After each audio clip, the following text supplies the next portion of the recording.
नमस्ते फ्रेंड, स्वागत है आप सभी का हमारे YouTube चैनल शुभ संस्कार में। तो दोस्तों, आज हम आप सभी को शुक्रवार प्रदोष व्रत कथा सुनाएंगे। शुक्रवार त्रयोदशी प्रदोष व्रत पूजा विधि सोम प्रदोष के समान ही है। इसमें श्वेत रंग खीर जैसे पदार्थ ही सेवन करने का विशेष महत्व होता है। सूत जी बोले, प्राचीन काल की बात है, एक नगर में 3 मित्र थे। तीनों में ही घनिष्ठ मित्रता थी।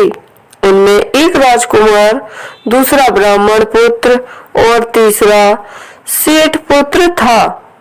राजकुमार व ब्राह्मण का पुत्र का विवाह हो चुका था। सेठ पुत्र का विवाह के बाद गौना नहीं हुआ था। एक दिन तीनों मित्र आपस में स्त्रियों की चर्चा कर रहे थे। ब्राह्मण पुत्र ने नारियों की प्रशंसा करते हुए कहा कि नारीहीन घर भूतों का डेरा होता है। सेठ पुत्र ने यह वचन सुनकर अपनी पत्नी को लाने का तुरंत निश्चय किया। सेठ पुत्र अपने घर आया और अपने माता पिता को अपना निश्चय बताया। उन्होंने बेटे से कहा कि इस समय शुक्र देवता डूबे हुए हैं। इन दिनों बहू बेटियों को उनके घर से विदा करना शुभ नहीं होता। अतः शुक्रोदय के बाद तुम अपनी पत्नी को विदा करा लाना। सेठ पुत्र अपनी जिद से टस से मस नहीं हुआ और अपनी ससुराल जा पहुंचा। सास ससुर को उसके इरादे का पता चला।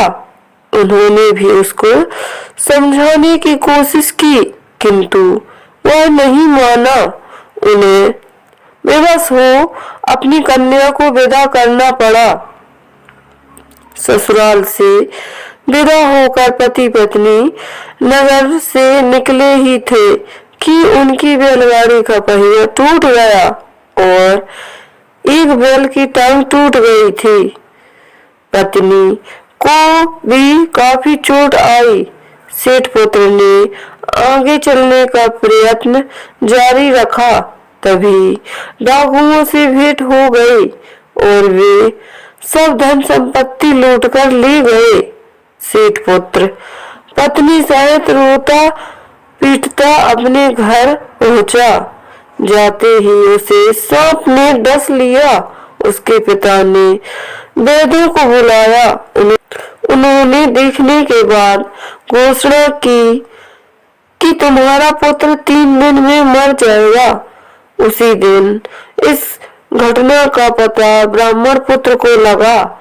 उसने सेठ से कहा कि आप अपने लड़के को पत्नी सहित बहू के घर वापस भेज दो। ये सारी बाधाएं इसीलिए आई हैं कि आपका पुत्र शुक्रास्त में पत्नी को विदा कर लाया है।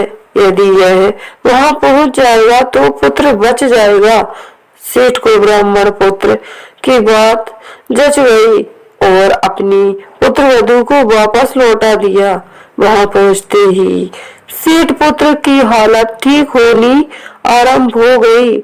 शेष जीवन सुख आनंद पूर्वक व्यतीत किया और अंत में वह पति पत्नी दोनों स्वर्गलोक को विमान द्वारा गए। तो दोस्तों, यह थी शुक्र प्रदोष व्रत की कथा। आपको कैसी लगी हमें कमेंट में जरूर बताना और मेरे चैनल शुभ संस्कार को सब्सक्राइब करना ना भूलें। धन्यवाद।